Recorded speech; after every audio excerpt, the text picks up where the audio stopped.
That is Fairy Tale by a band known as the Helicopters. Helicopters from Sweden, formed in 1994 and broke up after their last release in 2008, a band that will be sorely missed as pretty much everything they produced rocked and kicked ass, so you will be missed. My name is Jason. This is Hexes and Soldiers episode number 5. The post-Thanksgiving edition. And I would like to give a general mass shout out to everyone who's been listening, and keep it up. And I would like to again encourage any feedback. I'm really hoping that as these shows go on, I get more and more feedback, because I want to make this as interactive as possible. Obviously, it really just amounts to you listening to me ramble, but you know, at the bottom of these shows in the comments section, you are free to write, post anything you want, and I'll respond. You know, positive, negative, good, bad.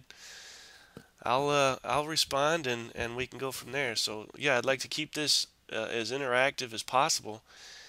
And so yeah, what's new with me? Well, job searching still after 7 months, no luck. So keep your fingers crossed, and something needs to happen here in about a month, because my unemployment runs out. So getting down to the wire, as it were. Went to St. Louis, saw family, ate some bird meat. Nice time. Got together with my brother and busted out Conflict of Heroes, Storms of Steel, Kursk 43. He hadn't played it. I was rusty, so zipped through about 6 pages of rules and dove right into Firefight 2, which is the Courier's Satchel. And this scenario basically consists of him as the Russians, and I tried to be the Russians, trust me, but he wouldn't allow it. But him as the Russians trying to bring this intercepted dossier, if you will, to a certain hex, and I, as the Germans, have to intercept it and then recapture these plans or something to that effect. And you know, he had at the beginning a ton more troops than I did, and I started out well, real strong, and leveled out the playing field pretty quick. Did some close combat and a couple hexes and came up big.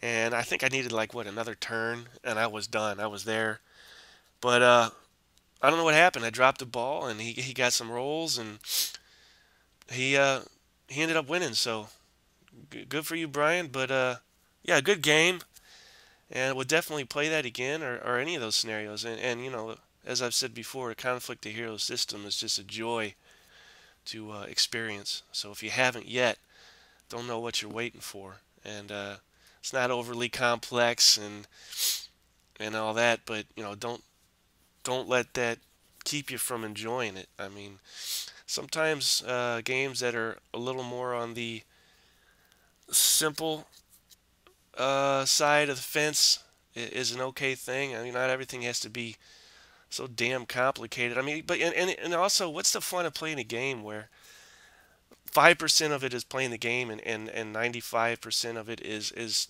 searching through the rule book for a certain rule, or you know what I mean? So sometimes you just got to let your hair down and come back down to earth and just play some fun stuff, and that's what we did. So what else? I've been setting up scenario 6.2, Kharkov, the Failed Offensive, 1942. That is from Case Blue. I've been taking my sweet time setting that up, so nothing really to report there. Should be able to start that in a day or two. And I did not buy a single thing on Black Friday, so either yay or nay, depending on how you look at it. But yeah, and anybody that did pick something up, feel free to share. Post that in the comments. I'd be interested to know what deals and steals you guys took advantage of. But I did pull the trigger on SPI's Atlantic Wall. I've been wanting this for a while, years actually, and I found a really good deal I couldn't ignore or back down on. So scooped that up and was just thrilled when I got it that the entire, and this is a big game, the entire Allies counters looked like they had been put in a sifter and just sifted all over the box. These things were everywhere, and it took me forever. The Germans, the Axis was fine. They were all neatly tucked away in their little counter tray, but the Allies were just all over the place. And somebody, being somebody that is relatively OCD, it was a fright to say the least. But I got it all taken care of, and the game's in good shape. The maps got some like little masking tape residue on the corners, but the game looks good, and it's exciting because I will be playing this at some point, and it's a big monster, so we'll be keeping you posted on that. Also, I was just more by boredom than anything browsing Shenandoah Studios site, and they have that Battle of the Bulge game out for iPhone, and it was like $9.99.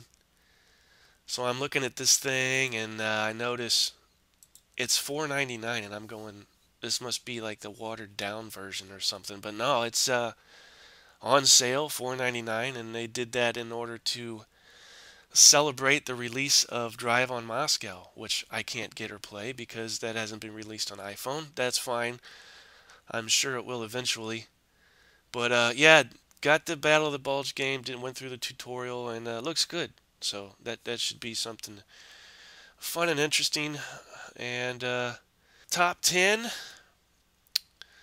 I looked at one on none games. And when I say one on none, that means solitaire games. And I went to Board Game Geek, and I was going to do the traditional top 10 games, but I'm telling you, the damn games that they have listed in the top 10 spots are super glued there, and I guess they'll be there forever, and that's fine, whatever. So I went through in order and looked at the top 10 solitaire games, and we'll go through those. So starting at the bottom is number 10, and that's Phantom Leader, and that is DVG, which is Dan Verson Games. And number 9, Where There Is Discord, War in South Atlantic by Fifth Column Games. And I believe that is England's fight with Argentina. I'm probably wrong, but I think that's what it was about. Interesting topic, and not sure how much of a fight that was, but either way. Number 8, Field Commander Napoleon, another Dan Verson game. Number 7, RAF, Battle of Britain, 1940, by Decision Games. And number 6, Andean Abyss by GMT. And number 5, Labyrinth by GMT, and I believe they're both from the Coin, that counterintelligence series. And I think Labyrinth is a little denser, a little thicker than Andean Abyss, and I'm not sure about the newest one in that series. Number 4, Hornet Leader, another Dan Verson game. And number 3, Thunderbolt Apache Leader, yet another Dan Verson game. So people apparently love these games, and Mr. Verson apparently loves making a solitaire game, so a match made in heaven. Number 2, D-Day at Omaha Beach by Decision Games. And I've watched this game played and introduced on YouTube, and I want to do it. I want to get it, but the damn map is just. I think I said something on Jason's site because he was reviewing it, and I said, "Man, this map is just way too colorful. It looks like a bag of Skittles blew up all over it." And that really bothers me. It shouldn't. I shouldn't let that get in the way of what is probably a mechanically sound game. But Jesus, the colors are just they put a hurting on my eyes. And number one is something I interjected myself here, and this has nothing to do with Board Game Geek or the people that vote. But I'm telling you, when the Conflict of Heroes Awakening the Bear solo expansion comes out, it is going to blow the lid off of solo gaming and AI and stuff like that. So be ready for that. And I went into that in depth in a previous show. So if anybody doesn't know what the hell I'm talking about, feel free to backtrack and find that show. And also, I should probably list a content list for each show beneath the YouTube post, but I guess I'm lazy. And when I'm done making these, I just want to be done. I don't want to go back and have to go, okay, the first part was this, the second part was that. I guess you can do that as you're going along, but we'll see. Maybe I'll start doing that in the future and then go back and list the contents of each show. It would make it easier for you guys, I'm sure. So, honorable mention by way of Solitaire Games. You got to tip your hat to the Ambush and Battle Hymn series by Victory Games. Those paragraph-driven games were just a blast to play when I was younger. And should probably get those out again at some point and wax nostalgic. Patton's Best by Avalon Hill, another good one. Raid on St. Nazaire by Avalon Hill. And speaking of maps, the map on this thing is about as gorgeous as they come. Open Fire, Victory Games, and Carrier, Victory Games. I also like to give a nod to Fields of Fire by GMT. Steel Wolves is a Compass Games. B-17, Queen of the Skies, another Avalon Hill game. And finally, Mosby's Raiders by Victory Games. All wonderful solitaire games.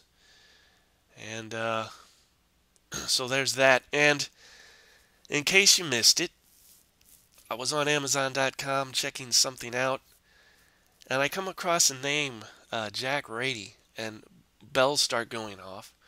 And this is the Jack Rady of Course on Pocket, among other games, People's Wargames.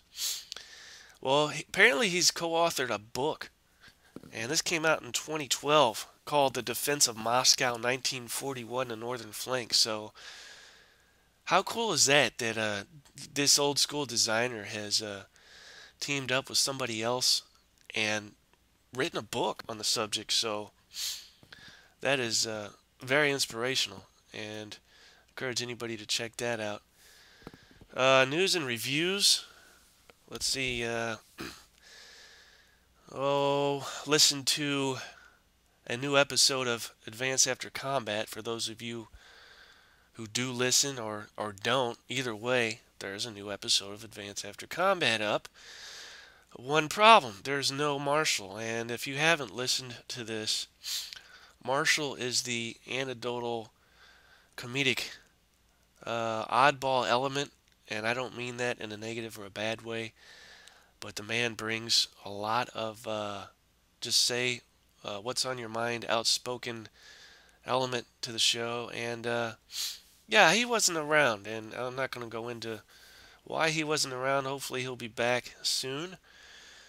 But yeah, without him, it's like eating a bag of Sour Patch Kids without the sour, I mean, you can do it, and it's fine, but you just want that little extra bite. So, no offense to Dave and Jason. They do a great job. But need me some Marshall, so hopefully he's back soon. And, if you haven't listened to it and it matters, okay, there's some language on there and it's primarily martial, but we're all adults here. I mean, are we really still that offended by words? Okay, if so, then don't listen. But hopefully we should be over that at this point. And still no guns, dice, and butter, and I don't know what to do. That is my favorite podcast, and it's been since, I don't know, a couple months. I don't know what the hell's going on. And if you don't know, the guy that does that is a game designer, and he did Triumph of Chaos, that game, which I have, and it is a bit complicated and challenging, to say the least, but give that game a look, and then if you like it, or if not, the guy that designed it, he has a podcast, which is Guns, Dice, and Butter, so give that a listen, and he has interviewed some Hall of Fame game designers, and just a joy to listen to. High Flying Dice has a couple new games out, and I don't know a damn thing about High Flying Dice. The stuff looks a little simplistic, which is, again, not necessarily a bad thing. But, I don't know. Gliders from the Sky and Dueling Eagles. 2 games out by them. If you like High Flying Dice, well, you get double the fun there. New from 6 Angles. Special edition number 10 features the game Panzerkrieg. This game will not die, and that's good. It is a game that does not need to die. But, yeah, the old operational level simulation of various Axis and Soviet campaigns in southern Russia during the period 41 through 44. These games, more than any others, display the large forces and vast distances of protracted combat between 2 industrial giants. The simulation presents 9 scenarios, plus 1 introductory scenario that was originally designed in the Japanese edition. This is a Japanese magazine, 6 Angles, but I think if it's not in English, you can access English PDFs of the rules online.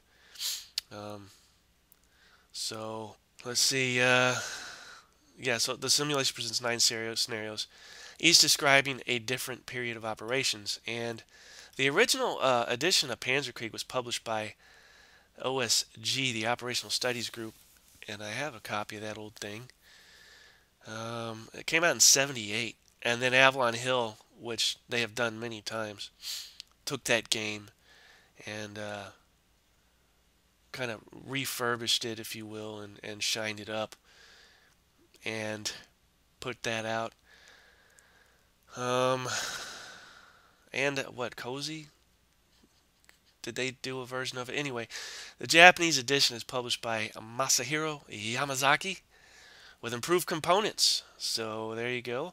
Both of counters and game map, both improved. So many markers are provided additionally, and rules of play, there you go, in English, and English version of charts and tables will be provided as a PDF file, so that confirms that.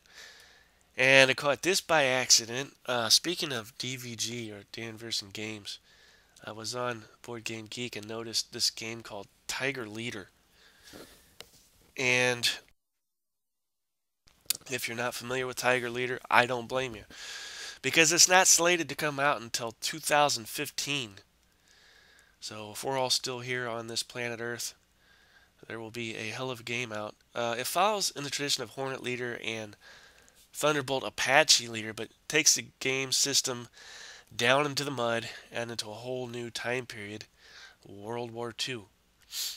So, in Tiger Leader, you'll be in command of a German Kampf group of tanks, armored cars, trucks, half-tracks, and supporting infantry. Your Kampf group may also be assigned air support and heavy weapons support in order to achieve your goals. Those goals being to take your objectives while trying to keep as many of your men alive as possible during realistic tactical missions. And Tiger Leader features 7 historical campaigns, 1 hypothetical campaign known as Operation Sea Lion, which can be played as individual campaigns or linked to form one huge mega campaign, which follows your troops from the invasion of Poland to the final battles on the Eastern and Western Front. And a major part of the game is mission planning. You decide which vehicles and infantry units to use, which commanders are best for the mission. Vehicle and infantry commanders are rated for skill level and even personality quirks, such as how well they keep their heads while under fire. Deciding which commanders are used for each mission is a major consideration. Your units will become fatigued with every mission. If you push a commander and his men too hard, his skills will degrade. Your commanders and their crew also gain experience with every mission. This makes for some great decision making, and should you keep fighting with your top commanders and crew and further fatigue them to get the job done, or let the new guys fight in order to prep them for the tough missions ahead? Missions are quickly resolved using an area movement system to display tactical combat. Speed and realism take top priority in this game, and terrain cards randomly generate each battlefield. Additionally, double-sided terrain tiles provide everything from cities and farmland to snow-covered forests and hills to sand dunes and oases. Yay, snow-covered anything. During combat, you get to resolve every fight with enemy tanks, infantry, and anti-tank guns, as well as squads and infantry. Each enemy tank, truck, infantry, etc. is represented by its own counter on the battlefield.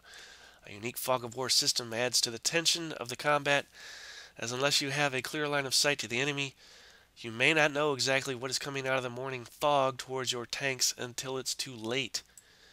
After combat, you can rest and refit your vehicles and infantry as new technology becomes available. You can replace older obsolete tanks with newer and deadlier models such as the Tiger, Panther, and even the deadly King Tiger. And finally, they have included the cards for every commander to progress in experience from newbie to green and average to skilled to veteran and ace. So that sounds cool as hell, and I can't wait for that to come out. Hopefully we do not have to actually wait till 2015, but that will be my first Dan Viersen game. So there you go. Fight to the finish. I mentioned in a previous show that I was going to touch on Finland, and I've done that with a fight to the finish, Finland and Wargames. So the body of this show will consist of the Finns. And to get into that, I'll start with history of the Winter War, and then go from there and touch on the games that coincide with this event.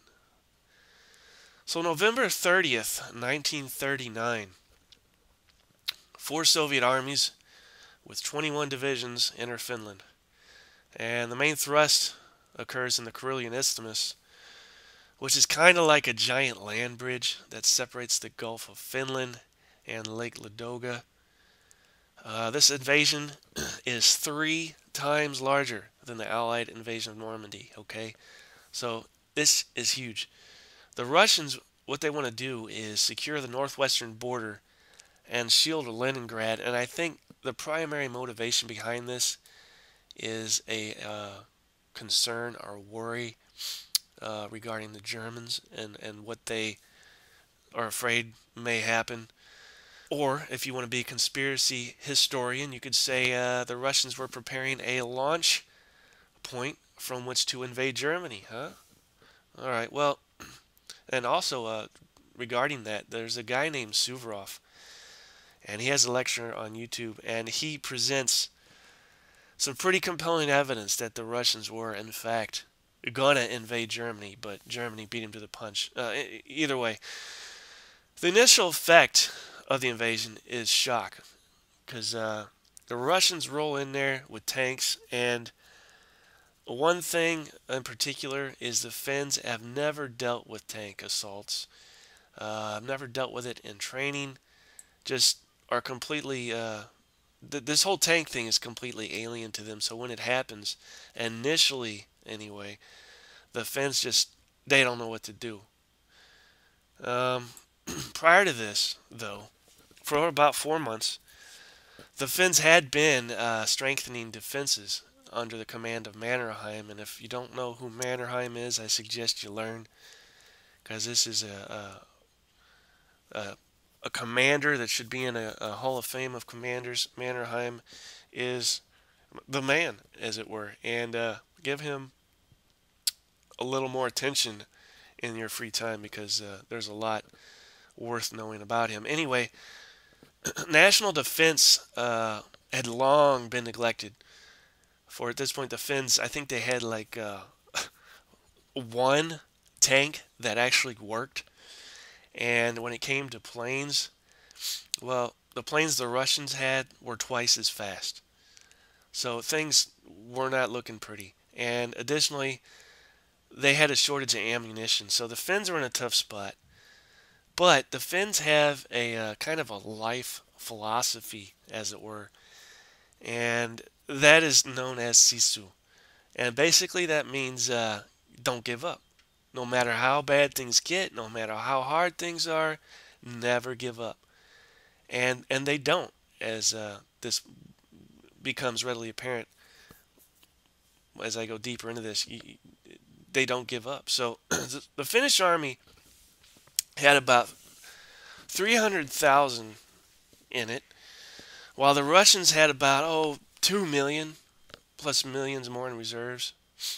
So the poor Finns. But eventually the Finns learn how to deal with Russian armor. Okay, the shock of it wears off. They're trying to figure out how to best deal with this. They've got one tank, and whatever they capture, and whatever, I don't know, sympathetic nations donate, which does occur somewhat.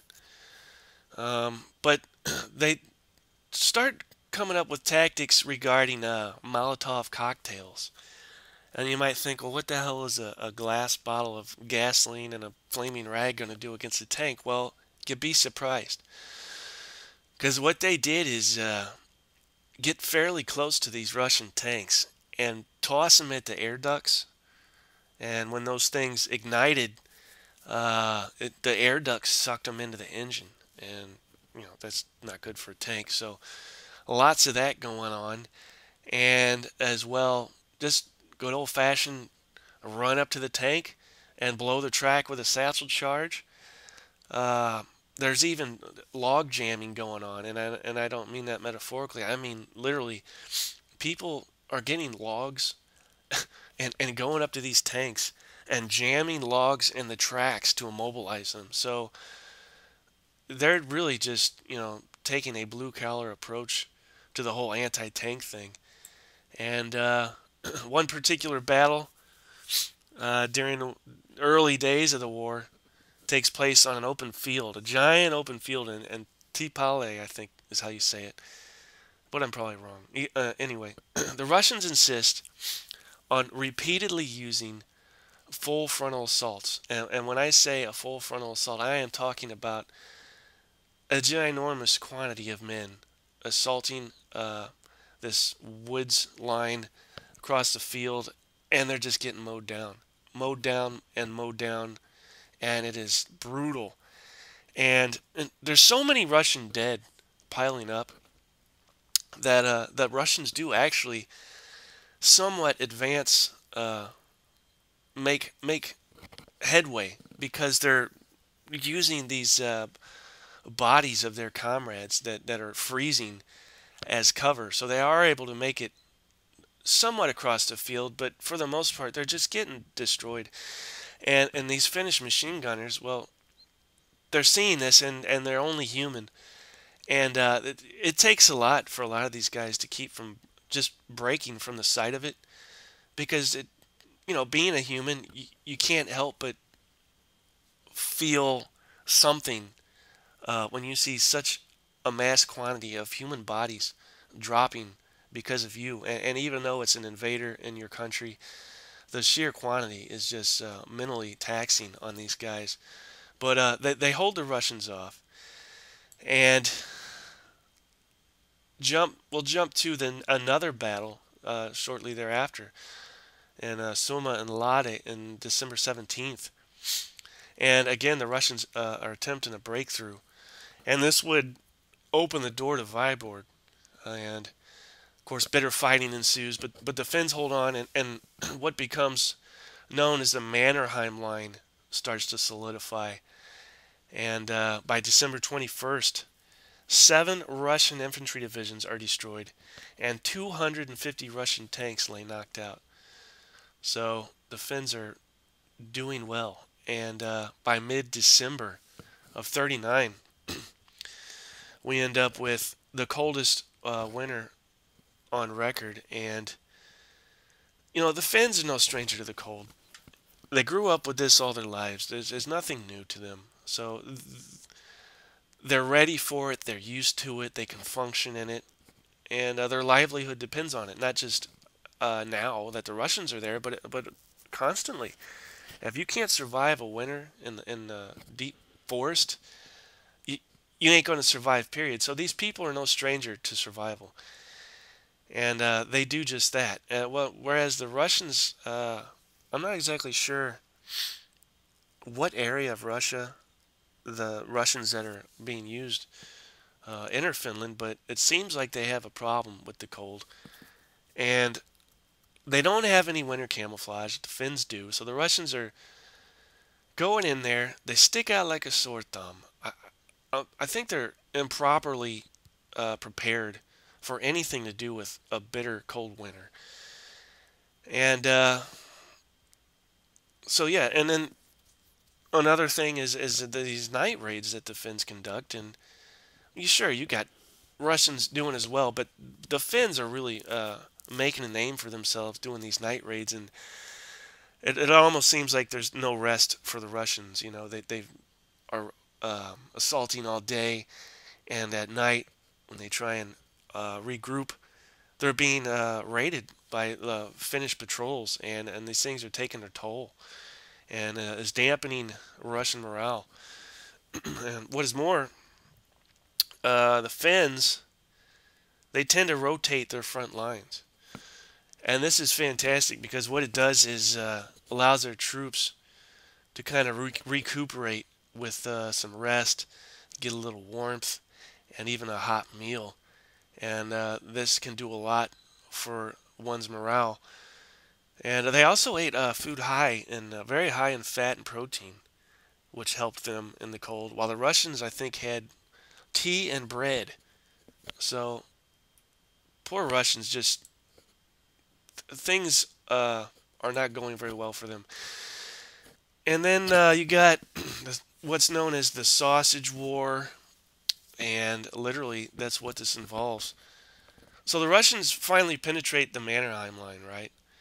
And it's a major breakthrough. And all they got to do is head towards the rear, encircle, do some of this, do some of that, and exploit the break. But there's a problem. Now, the Finns had just set up their field kitchens, okay? And they're cooking sausage of all things. And this sounds almost unbelievable or comical, but when you're hungry, you're hungry. And the Russians are running by, and they start catching a whiff of the cooking sausage, and they just lose their mind. And seriously, they start heading towards, they just completely say hell with any exploitation. We're going to these field kitchens. And the Finns got these field kitchens set out sporadically here and there. And they're making dinner. They got sausage cooking, and the Russians just, I don't know, it's like Pavlov's dog. They just start salivating and heading for the field kitchens. And they become disorganized, and the commanders can't keep them focused on the task at hand. And what this does is, the Russians did catch the Finns off guard, and it could have ended up very bad for the Finns. But what this does is it allowed the Finns to regroup and reorganize, and they do, and plug the hole and take care of the bleeding. So that was a close call. Then you've got the roads that run through the forests in Finland are basically logging roads, and the Russians go down these roads in their columns, and they're extremely narrow. So you can't really hardly even turn around on them. Once you're on there, you're heading the direction you're facing pretty much. And what would happen is the Finns have a term called modi, and this is a famous term. But really, literally, what it means or refers to is the chopping of wood and stacking it. It's a way of doing it. And the Finns developed a tactic, this modi tactic, because what they would do is basically chop the front and of the column and a spot in the back and section off the column, then pour out of the forest and assault that section of column and just destroy it. And they implemented this quite well. Some wonderful results came out of it.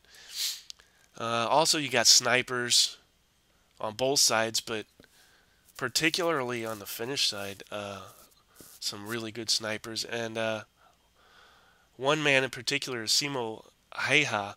Apparently, this guy recorded like 505 kills. That's one man. So snipers are taking their toll. So, the Russians got their hands full, and the Finns do as well. Don't get me wrong. The Finns aren't just sitting in the fabled catbird seat. They are fighting tooth and nail with just about every man they have, and but they're hanging in there. And another thing you may or may not be aware of was the being winter landscape and snow. You've got people who are familiar with skiing. So Finnish ski troopers, these elite Finnish ski troopers appear, and there's a story just about how just elite these guys were. And the story goes that there's a Russian patrol, right? And these, like, what, 3 or 4 guys are standing, shooting the shit, if you will, and smoking cigarettes, talking, freezing, because it's about as cold as it can get. And these Finnish ski troopers come by, and they've got, I can't remember the name offhand, but they have a certain knife that just about every Finnish person learns how to use as they grow up, because it is such a key part of their lifestyle with hunting and things. But this Finnish ski patrol comes out of the woods, skis by, slits their throats, and happily goes on their merry way. And it took them, this Russian patrol, so by surprise, and it was so cold that as they bled out, they froze in place. So what you're left with is like these 4 frozen mannequin-like dudes with their throats cut. And I don't have any reason not to believe that, but that is one of the stories regarding those Finnish ski troopers. So Stalin's had about enough, as you can imagine. And, his birthday had just rolled by, and his commanders were all saying that they would give him Finland for his birthday, and well, nothing even close has come about. So what he decides to do is call on Timoshenko, who is one of the few commanders to escape the purges, and he'll become even more famous later in the war with Germany. But yeah, one of the few commanders to escape Stalin's slaughter, and he begins a new offensive on February 1st.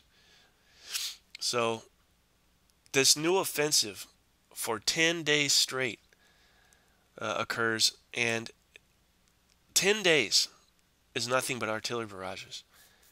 And I don't think there was anything like that since maybe Verdun or something like that. I think that it was such a vast, enormous artillery barrage, and nothing had been seen like it since World War I. And the Russians proceed to push the Finns all the way back to Vyborg. I mean, they're just pouring in, and mount a flanking maneuver across the frozen Gulf. So the interesting thing with this is, with this flanking maneuver, is the fact that the Gulf is frozen, okay? And the Finns know this, and they take their giant, I think it was their giant coastal defense guns, and they start punching holes in the ice. and it starts causing whole Russian companies to disappear into the Gulf underneath the ice. And that reminds me, in talking about that, that a similar thing, although probably in a much smaller scale, did occur at the Battle of Austerlitz as the French pounded the ice, covered ponds of Sachin as retreating Russians sank along with a number of artillery pieces. So this has happened before, but a long time ago.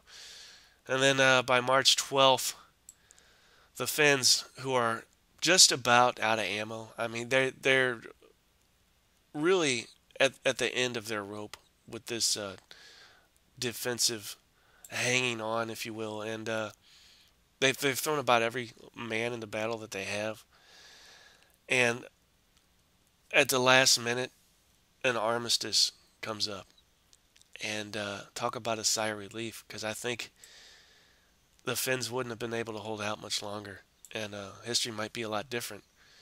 There may be no Finland, but an armistice occurs, and 105 days of what would become known as the Winter War comes to an end. During that 105 days, the Finns do lose roughly 12% of their territory, and of course things would come to a head again in the continuation war of 41 through 44, and then even the Lapland War of 44 and 45. But that is another story. Now, interestingly, Hitler is not ignoring what's going on here in Finland, and he wasn't ignoring what was going on in Poland either. The Russians didn't seamlessly, without a hitch, move into Poland and take the eastern part. But more importantly, the trouble that they seem to have taking Finland really had to have boosted Hitler's confidence in going into Russia, and further solidify his belief that they can move into Russia and have no problem doing so. Of course, Russia also fought with Japan and proceeded to stomp them, but there wasn't much stock taken in that. So, looking at the Winter War, as fate would have it, there are, of course, games regarding this era, and I will go into a few of them and see how they deal with, in particular, the Finns.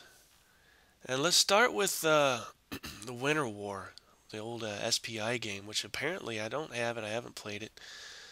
Is one of the better SPI games. Now, it ain't much to look at, but as far as playability, it has a reputation of high playability. So, within this game, and this game being Winter War by SPI, the Soviets have a massive strength advantage, but their heaviest units can't be used north of the Arctic Circle, and all Soviet units must be able to trace a supply line back to Leningrad at all times. Now, the Finnish units don't need supply anywhere in Finland, and they have the advantage of prepared defenses south of the Arctic Circle. Also, the Finnish units have higher mobility than Soviet units, and the Russians have to successfully invade Finland and take objective cities to win, while the Finns simply have to hold out for 10 turns. The base game favors an experienced Soviet player who will often break through the Mannerheim line in a fairly historical manner around turns 7 through 9. But the optional special events, depending on which are rolled, tend to favor the Finns.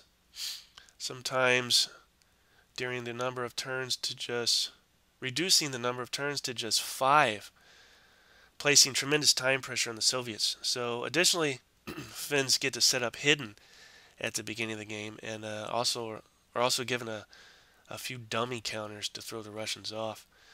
And you've got your Finnish ski patrol units, which do not count against stacking.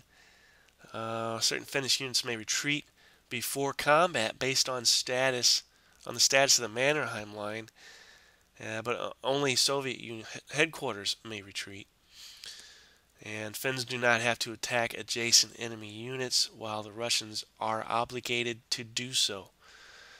Finally, the Finns have their defense strength doubled in Finnish fortifications and better overall movement due to the rail system. So that's SPI's Winter War and how they deal with things. Then you have the gamers and their tactical combat series game, A Frozen Hell.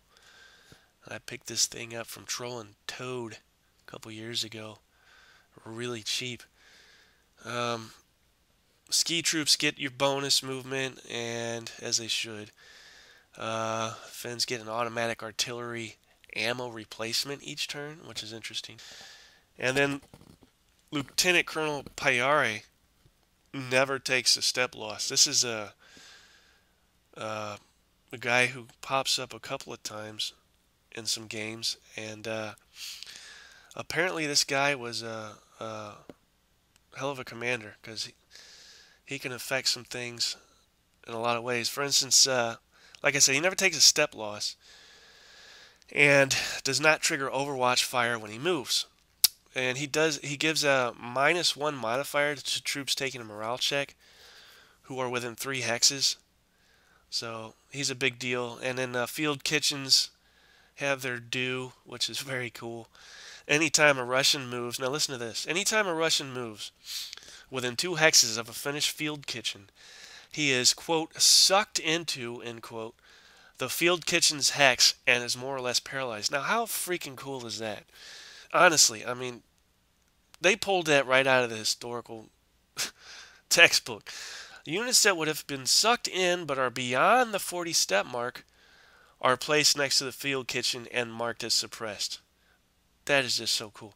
2 particular Finnish units, the Provisional Company and the 3 JR-37, are not subject to battalion morale, nor do they cause other units to suffer battalion morale. The Finn can conduct up to 3 raids per night, and at night the Russians have to use visible bonfire markers, while the Finns don't. And the deal with that is the Finns had these tents with wood-burning stoves, and the Russians didn't. They just had visible bonfires. And apparently the Finns also had a sauna or two, so the Finns knew how to fare in poor weather. So let's see. Yeah, the last game that I will go into that deals with the Winter War is, of course, Red Winter, Talvivaara, Finland, 1939 by GMT. You've got your typical Finnish ski movement bonus, your Payari leader bonus, bonfire bonus. Then they have a Finnish submachine gun bonus in all assaults involving forest or town hexes. And they say the Finns were armed with submachine guns and hunting knives, and these were weapons that were very useful in close combat. And I haven't looked any deeper into this, but apparently, and I don't even recall the name of it off the top of my head, but somebody might look at the particular submachine gun that the Finns used. Apparently this thing was a real bastard of a weapon, and performed quite well in close combat. So only Finnish anti-tank gun units are capable of anti-tank fire. The Soviets must trace a supply line consisting of no more than 4 hexes back to a supply source, while the Finns have no supply hex length limit. So there is a fundamental major game difference. Finns' movement triples during night raids. And then also, I thought maybe I said this was the last one. I lied. You can't have a complete account of the Finns in gaming unless you include ASL. So here is my inclusion of that, the fins in ASL, and well, they haven't actually been properly included because there is no Hecapale module. I won't go on that rant at this time. But I was on Board Game Geek and I did find a thread regarding the fins in ASL, and some cat named Walter Newton. And I checked his facts, but he accurately states that with the self-rallying and deploying and recombining, the no cowering and stealthy, with assault firing, spray firing, 5 ELR Elite 838s, matched in BPV only by the U.S. Marine Corps with their 768s, not to mention green 538s with BPV greater than elite Russians, French, or Italians, and close to or surpassing some elite or first-line U.S., British, and German units. These dudes seem pretty damn tough, and well, they are. So, but why so tough? Why are the Finns portrayed in such a way with an ASL? Well, perhaps these ratings reflect the Finns within their homeland, and if you have a Finn that's fighting in, say, Stalingrad, don't think those ratings would be accurate. Um, Maybe they would be better represented by a regular German squad in such a case. But according to Robin Reeve, the high firepower of the Finns may have something to do with the inherent 8 neg 1 liter, 8 negative 1 liter. As a negative 1 die roll modifier is about equal to a 1 column shift to the left, this can explain the 6 firepower rather than the expected 4. And the Finnish leaders don't have a leadership better than negative 1, which adds credit to that interpretation of the high squad firepower. And then if you go into, if you got a copy of ASL Journal 8 laying around, I will at this point prompt you to locate it. Give it a look-see, because it talks briefly about Hecapale, where it seems like the Finnish Supermen will be apparently brought back down to earth a bit with their proposed 548 first liner, 447 second liner, and 437 conscripts. The 838 unit will be a rare bird, as the 648 will be appropriate for most elite units in that module, and the low leader generation number, which is counterbalanced by the self-rally capability, is a problem when it comes to leader-assisted movement. So they want to fix that by throwing in 8+1 leaders. And so yeah, so that's how ASL deals with the Finns, and there you have it, the Finns. Now, where are we at? We're at about 54 minutes, so I think I will start to wrap it up. I'm trying to keep these around an hour, and from time to time we'll definitely surpass that time allotment, but I think that's about all I care to say this episode. And what do I got coming up? Well, another top 10 list, and I may start to variate these rather than just do the Board Game Geek top 10 of the week, because that's just junk, and to put it nicely. So various top 10s from show to show. So I will have the top 10 and maybe go into more depth regarding what is coming out that is new and on pre-order. I kind of gave that short shrift this episode, but yeah, so, and then as far as the meat of the matter, not quite sure yet. Maybe go into, still want to do something with pockets, and that is, of course, the pockets that arise on the east front.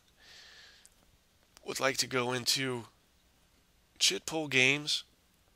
Um, Maybe go more in depth into solitaire games. Would also like to feature something along the lines of a designer versus designer analysis, and take a game or a subject that two different designers have tackled and see how they tackle it.